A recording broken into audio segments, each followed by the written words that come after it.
இந்த தேர்தல் தோல்வியிலேயே அவங்க போயிடுவாங்க. காங்கிரஸ் இல்லைன்னா அந்த நம்பிக்கை இருக்குல்ல, அது போயிடும். சிறுபான்மை வாக்கு அப்படியே இந்த சைடு வந்துடும். இதை வச்சுக்கிட்டே இங்கே பூச்சாண்டி காமிச்சிக்கிட்டே இங்கே சீட்டு ஜாஸ்தி வாங்குவோம். மாணிக்கம் தாகூர் கத்திக்கிட்டே இருங்க, பிரவீன் நீங்கள் பேசிகிட்டே இருங்க, மற்றவங்க பேசுங்க அப்படின்ட்டு அதை வச்சு சீட்டு ஜாஸ்தி கேட்கலாம். ஸ்டாலின் உண்மையான பரீட்சையை எழுத போகிறாரு. பிப்ரவரி மாதம் மோதல் மாதம் நான் சொன்னேன்னா இல்லையா? கண்டிப்பாக ஆரம்பிச்சிச்சா? ஆதி திராவிடன் அந்த மாணவர் ஹாஸ்டல்லாம் பார்த்தீங்கன்னா சமூக நீதியாக இந்த வேலை மட்டும்தான் பண்ணுறதை தாண்டி வேறு எதுவும் அதுக்கான நிதியை ஒதுக்குறது. இதுக்கு முன்னாடி இதே மாதிரி ஒரு நிதி ஆதி திராவிட மக்களுக்கான நிதி பயன்படுத்தப்படாமல் திரும்பி போச்சு அப்படின்னு ஒரு தகவல் வந்தது. நீங்கள் யோசிச்சு பாருங்கள், 34, 28 நீ முதல்வர் சொல்கிறார்ல இந்தியா டுவெண்ட்டியில் 3% வந்தாலே முடிவு மாறிடும். 28க்கும் 34க்கும் கிட்டத்தட்ட 6% முடிவு தலைகளும் மாறுமா மாறாதா? 2016 வருமா வராதா? அப்போ 2016 மக்கள் நல கூட்டணி அவங்க இதில் தாவேகா.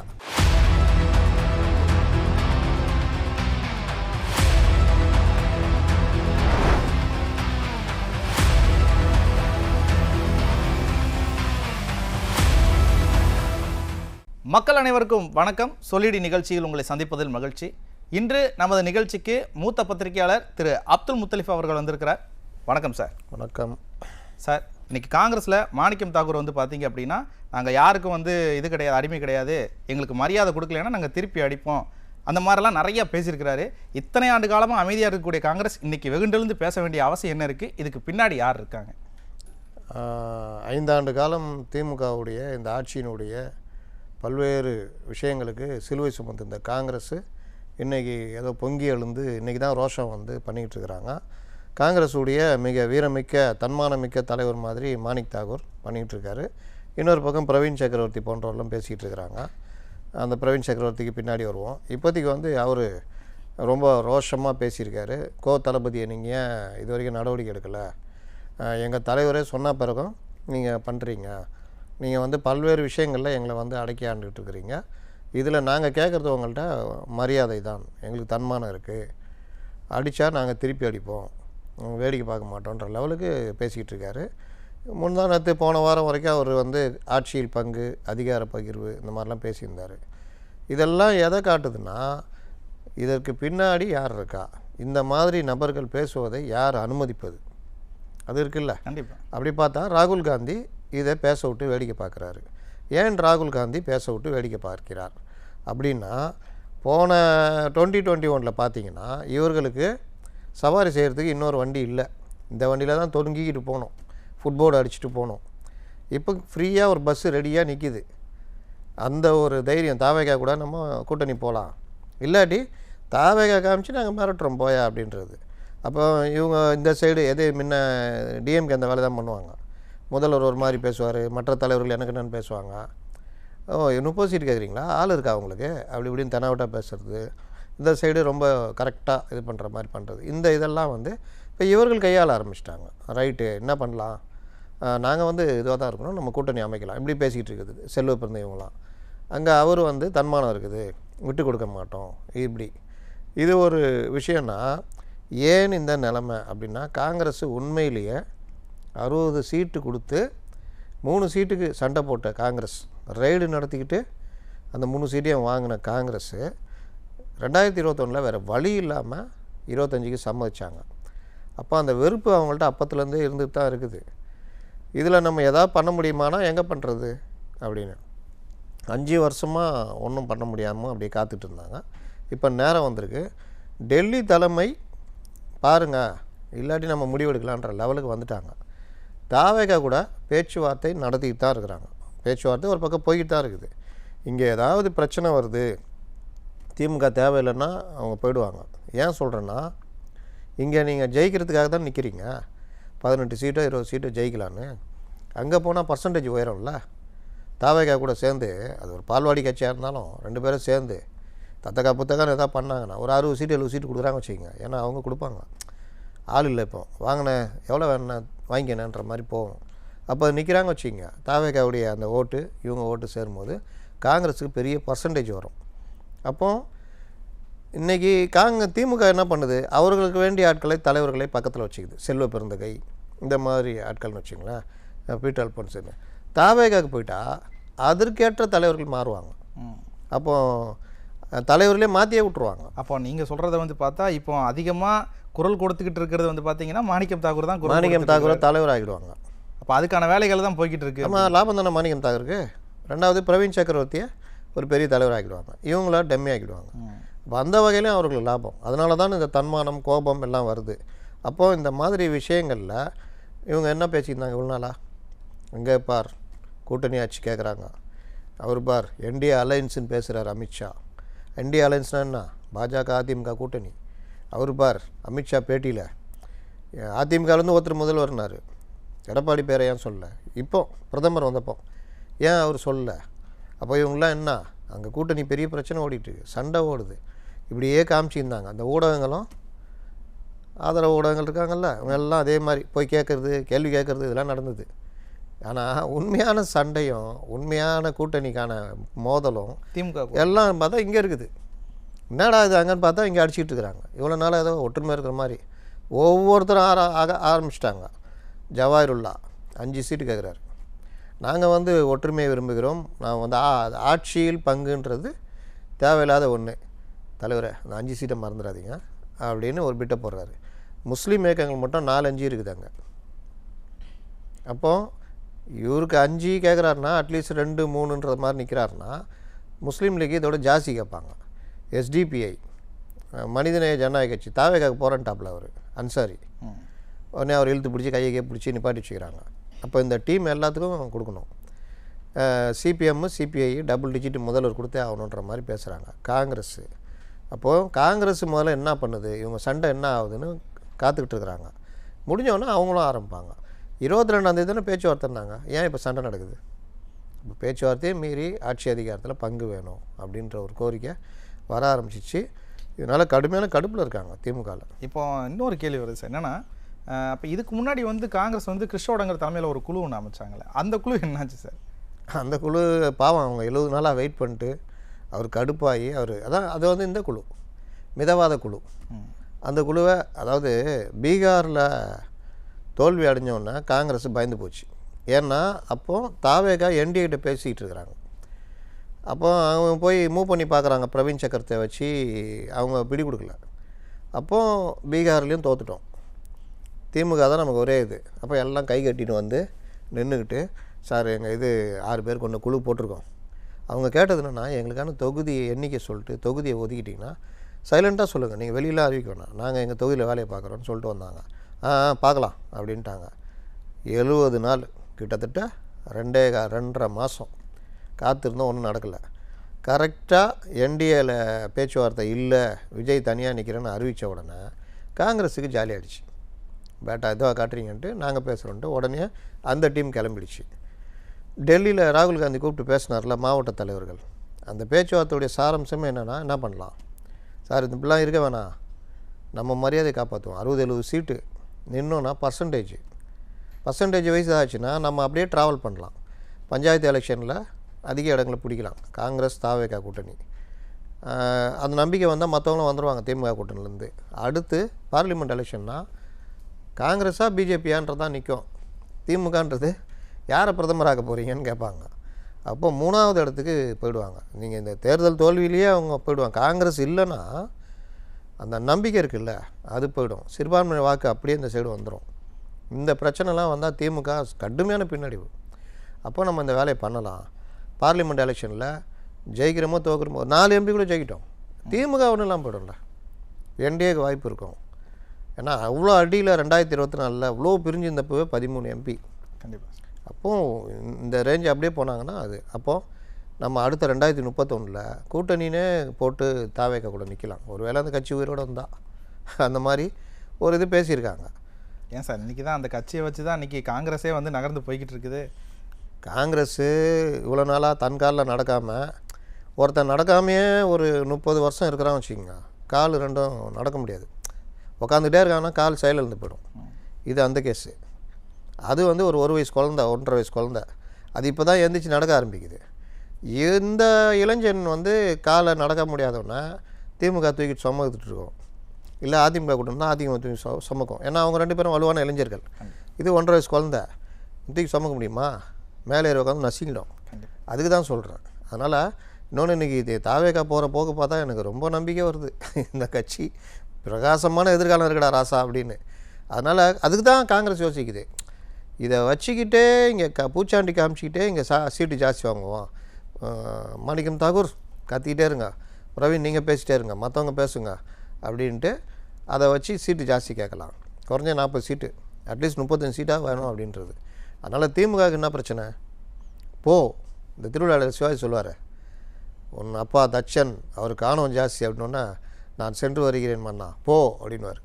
போ என்று சொல்லாதீர்கள், சென்று வா என்று சொல்லுங்கள். அந்த மாதிரி இது திமுக போ அப்படின்றாங்க.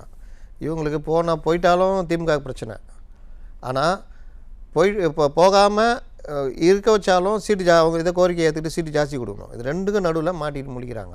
இந்த காங்கிரஸ் கூட ஏதாவது கொஞ்சம் பிரச்சனை ஆனாலும் அந்த இல்லை கொஞ்சம் இவங்களுடைய மதிப்பு குறையுதுன்னு வச்சுக்கோங்க திமுகவுக்கு, டக்குன்னு விசிகா சிபிஎம் அதாவது மக்கள் நல கூட்டணி, இதில் எக்ஸ் மக்கள் நல கூட்டணி அது இப்போவும் உயிரோடு தான் இருக்குது.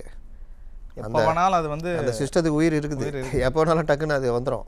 இந்த ஜுராசிக் பார்க்கெல்லாம் போய் கரண்ட்டு போட்டோன்னு டக்குன்னு வந்துடுமா, அந்த மாதிரி வந்துடும். அது ஏறி உக்காந்துக்கும் தலைக்கு மேலே. அப்போ தெரியும். இதில் பாருங்கள், இவங்க பிரேமலதா இவங்க அந்த சைடை இது பண்ணல. ஏன்னா அவங்களுக்கு அதிக சீட்டு கொடுத்தா இங்கே பிரச்சனை ஆகிடுன்னு கம்முன்னுட்டாங்க. அதனால் இந்த சைடு காங்கிரஸ் கொஞ்சம் கீழே இறங்கினா அவங்க மேலே எழுடுவாங்க. அதனால் பெரிய இது நான் உங்களுக்கு போன இன்டர்வியூ கூட சொன்னேன். ஆமாம் சார், ஸ்டாலின் உண்மையான பரீட்சையை எழுத போகிறாரு. பிப்ரவரி மாதம் மோதல் மாதம் நான் சொன்னேனா இல்லையா? கண்டிப்பாக ஆரம்பிச்சிச்சா? இது முடியறதுக்குள்ளே நீங்கள் சொன்னீங்க. இந்த காற்றழுத்த தாழ்வு நிலை வலுவடைந்து பெருத்த புயலாக மார்ச் மாதத்திலும் தொடரும். அதுதான் பிரச்சனை. இப்போ சார், இப்போ காங்கிரஸ் மாணிக்கம் தாகூர் பார்த்தீங்க அப்படின்னா முக்கியமாக ஒரு சில வார்த்தைகள்லாம் சொன்னார். என்ன எங்ககிட்ட பிரியாணி வாங்கி கொடுக்குற அளவுக்கு காசு கிடையாது, ஆனால் டீ வாங்கி கொடுக்குற அளவுக்கு காசு இருக்குது, அதை வச்சு நம்மளால் அழுத்தம் கொடுக்க முடியாதுன்ற மாதிரிலாம் பேசியிருந்தார்.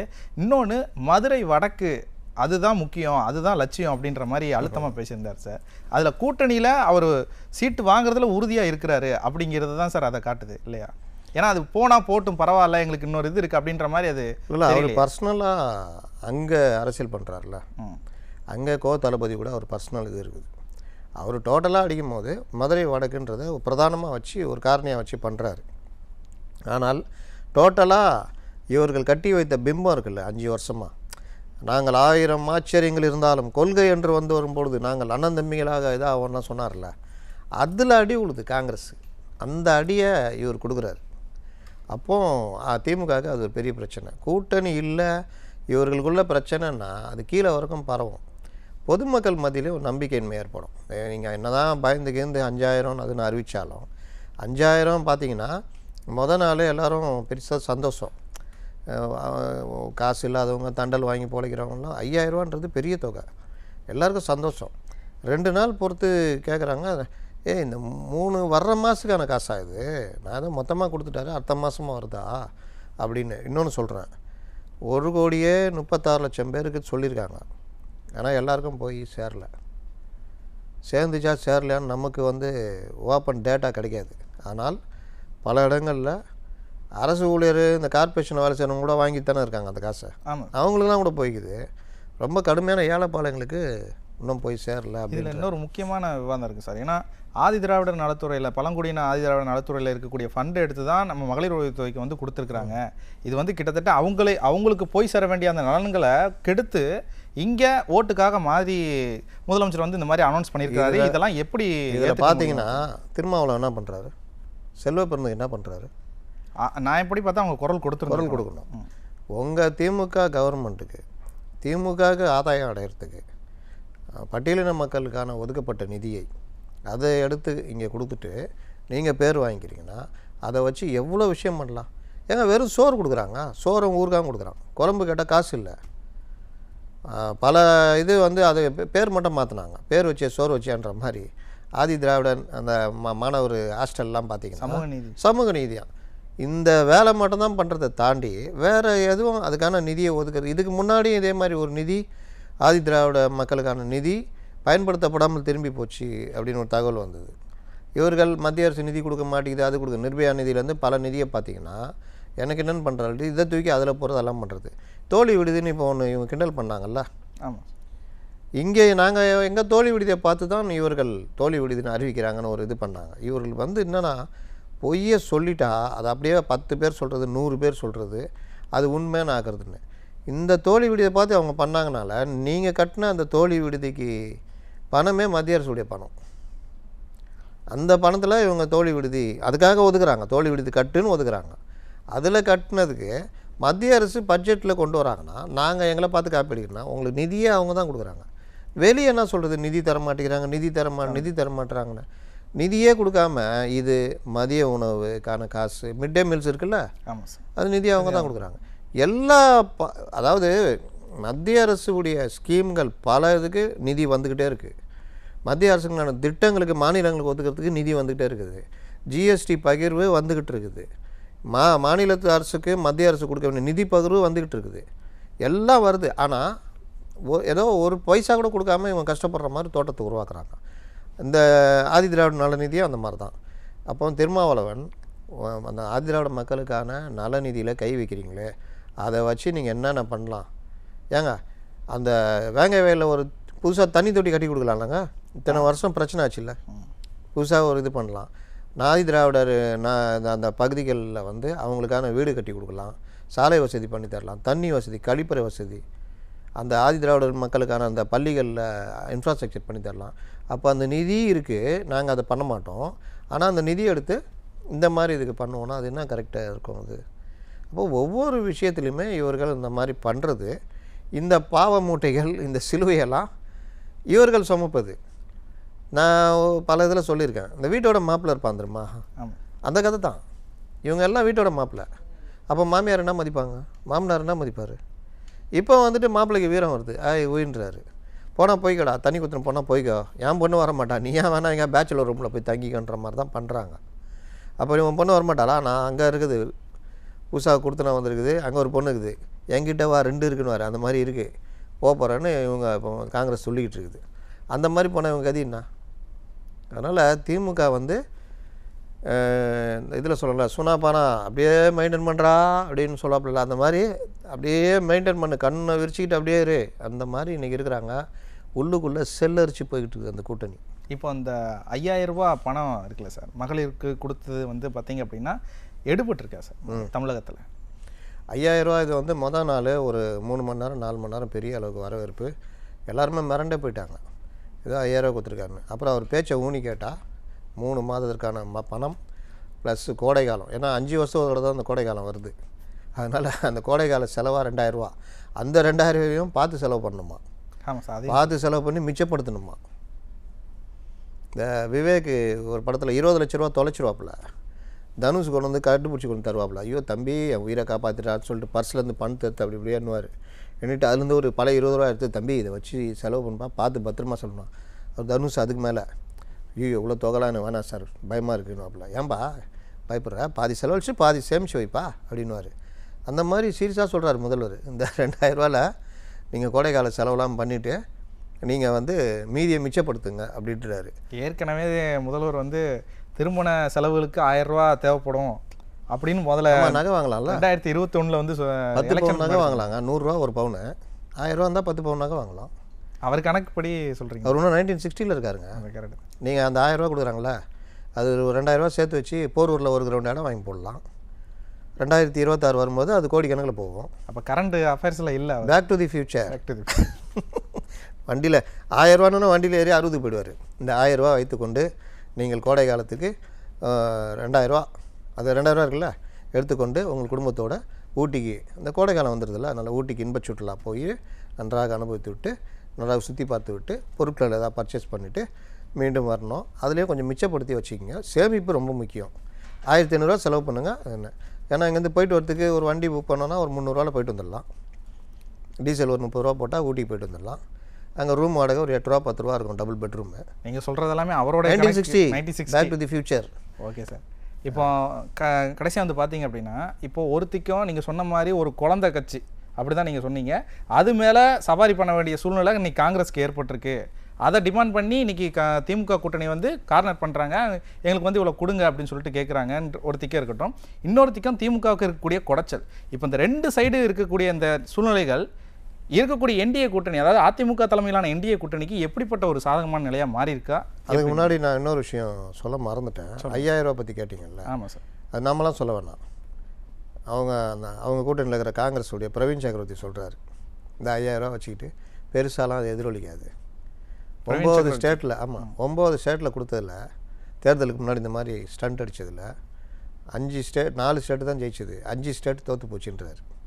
அப்போ தோற்று போன லிஸ்ட்டில் தான் அவங்களை வைக்கிறாரு. கண்டிப்பாக அவங்க இது வந்து பெருசாக நேற்று செல்வப்பந்தில் எல்லாரும் ஆகா ஓகன்னாங்க, இன்றைக்கி பார்த்தா அது இல்லை. இன்னும் கூட்டணி கட்சி தலைவர்கள் பிரச்சனை பண்ணுறாங்க. சண்முகம் தான் ரொம்ப வீரியமாக பேசிகிட்டு இருக்காரு, தெரியும்ல. நாங்கள் வந்து அப்படி இப்படின்னா அவங்க இதுலேயும் சொல்லிட்டாங்க, கண்டிப்பாக வாங்கிட்டு வரணும், இல்லை வந்துரு வெளியே தனியாக நிற்போம், நமக்கு ஒன்றும் அது மேட்ரே கிடையாதுன்னு. இப்போ பார்க்குறாங்க சண்முகத்தை என்ன பண்ணுறதுன்னு. உடனே தலைவரை ஒரு படம் எடுக்கிறோம், முக்கியமான ரோலுக்கு இது பண்ணுறீங்களா அப்படின்னா, என்ன ரோல்? ஹீரோ தான் தலைவரை போட்டு அவரை நடிகராகிட்டாங்க.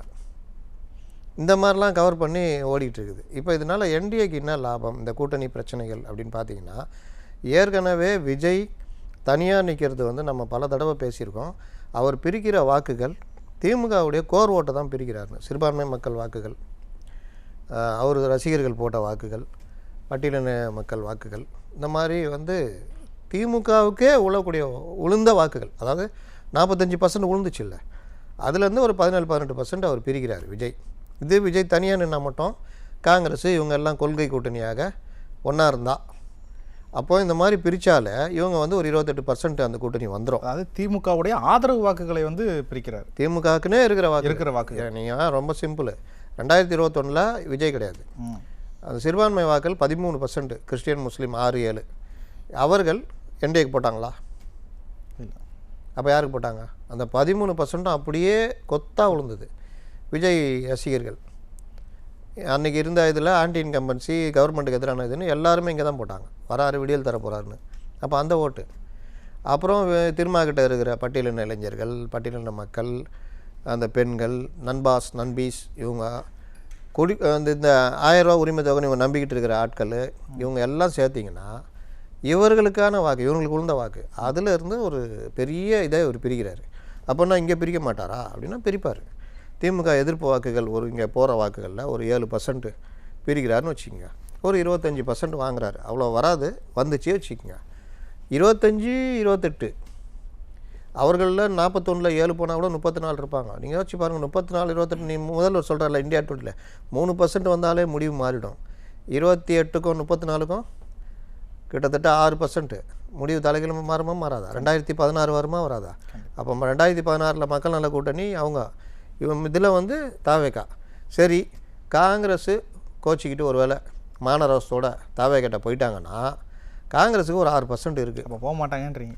அதெல்லாம் சும்மா மிரட்டுறதுங்க, அவங்கள காமிச்சு மிரட்டுறதுக்கு. ஓகே, ஒரு வேளை போயிட்டாங்கன்னா 6% காங்கிரஸ் இருக்குது. அதுவும் சேர்ந்து அங்கே போச்சுன்னா இங்கே 28-22க்கு வந்துடும், அங்கே கூடும். அப்போ இவர்கள் ஒரு 50-60 சீட்டு ஜெயிக்கிறாங்கன்னு வச்சுக்கோங்க, அது அங்கே போகும். அதாவது ஒரு மாதிரி ஸ்ப்ளிட் ஆகிக்கும் 2 பேருக்கு நடுவில். இது ஒன்று நடக்கும். இன்னொன்று, காங்கிரஸுக்குன்னு ஒரு பேர் இருக்குல்ல, பிஜேபி எதிர்ப்பு அப்படின்னு, அதை இவங்க சொல்ல முடியாது. 3வது இடத்துக்கு திமுக தள்ளப்படும்.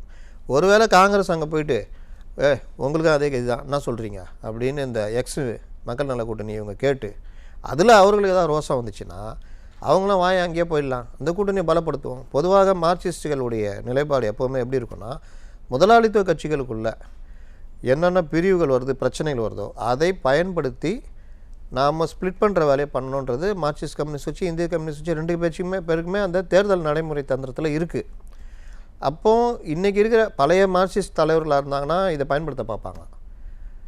ஆனால் இவங்க வந்து வீட்டோட மாப்பிள்ளை ஆகிட்டாங்க, அதனால் இது வரைக்கும் பயன்படுத்தாமல் இருக்காங்க. இப்போ ஒருவேளை அவர்களுக்கு மீண்டும் பழைய ஞாபகம் வந்துச்சு வச்சுங்க, இந்த தலையில அடிபட்டு இல்லாட்டி குடும்ப பாட்டு ஒன்று இருக்குமே, அந்த மாதிரி கேட்டு பட்டுன்னு ஞாபகம் வந்து ஐயோ சங்கரையா காலம் கம்யூனிஸ்டுகளை நம்ம அப்படின்னு வந்துச்சு வச்சுக்கோங்க. ஒருவேளை திமுகவை காலி பண்ணிட்டா நம்ம தாவேக்காவை இது பண்ணோன்னா கூட்டணி ஆட்சியில் பங்கு, அதிகார பகிர்வுன்னு நம்ம போனோன்னா இது வந்து ஒரு நல்ல ஒரு விஷயம்.